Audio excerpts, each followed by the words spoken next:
नमस्कार। JRC inspire chemistry take के इस वीडियो में आपका स्वागत है। आज हम विद्युत रसायन के अंतर्गत पुनः एक छोटे से महत्वपूर्ण प्रश्न के साथ आगे बढ़ते हैं। प्रश्न परीक्षा उपयोगी है, मोस्ट इम्पोर्टेंट है। तो आइए इस छोटे से महत्वपूर्ण प्रश्न को जानें। गैल्वेनिक सेल किसे कहते हैं? तो ऐसे तंत्र जिसमें रासायनिक अभिक्रियाओं के फलस्वरूप उत्पन्न ऊर्जा को विद्युत ऊर्जा में परिवर्तित किया जाता है, विद्युत रासायनिक सेल या गैल्वेनिक सेल या वोल्टीय सेल कहते हैं। अर्थात विद्युत रासायनिक सेल को ही गैल्वेनिक सेल या वोल्टीय सेल कहा जाता है। अर्थात एल गैल्वेनिक के सम्मान में तथा ए वोल्टा के सम्मान में रासायनिक सेल को अर्थात विद्युत रासायनिक सेल को ही गैल्वेनिक सेल या वोल्टीय सेल कहा जाता है।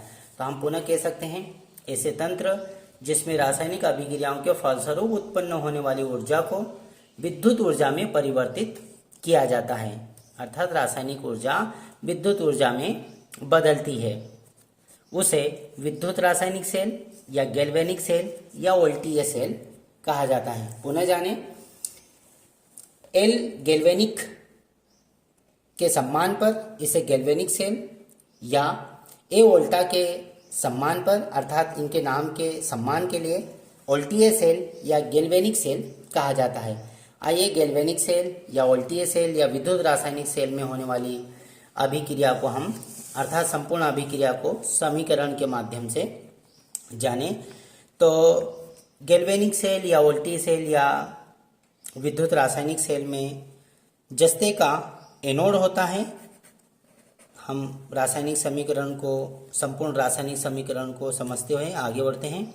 तो विद्युत रासायनिक सेल में जस्ते का एनोड होता है जो सॉलिड अवस्था में होता है।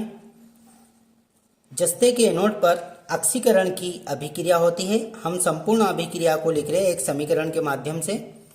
तो जस्ते पर ऑक्सीकरण की क्रिया होती है तो Zn2+ आयन बनते हैं जो एक्वावेलेंट अर्थात द्रव्य विलयन में चले जाते हैं और 2 इलेक्ट्रॉन जस्ते के एनोड से रिलीज होते हैं। इसी प्रकार से इस सेल में अर्थात विद्युत रासायनिक सेल या वोल्टीय सेल में कॉपर का कैथोड होता है। इस पर अपचयन की क्रिया होती है। तो यहाँ पर हम अपचयन की क्रिया को इंडिकेट करेंगे। Cu एक्वावेलेंट जो द्रव्य विलयन में होते हैं 2 इलेक्ट्रॉनों को ग्रहण करते हैं अर्थात जस्ते से रिलीज होने वाले इलेक्ट्रॉनों को ग्रहण करते हैं और कॉपर यहाँ पर सॉलिड अवस्था में आ जाता है Cus। अर्थात जिंक जो सॉलिड अवस्था में होता है उससे इलेक्ट्रॉन रिलीज होते हैं तो जिंक एक्वावेलेंट अर्थात द्रव्य विलयन में चले जाते हैं और 2 इलेक्ट्रॉन रिलीज होते हैं और वही 2 इलेक्ट्रॉन जो रिलीज होने वाले होते हैं वो कॉपर के द्वारा अर्थात कॉपर के कैथोड के द्वारा अपचयित होते हैं। इस प्रकार से गैल्वेनिक सेल या वोल्टीय सेल या विद्युत रासायनिक सेल में होने वाली संपूर्ण अभिक्रिया को हमने एक समीकरण के माध्यम से जाना।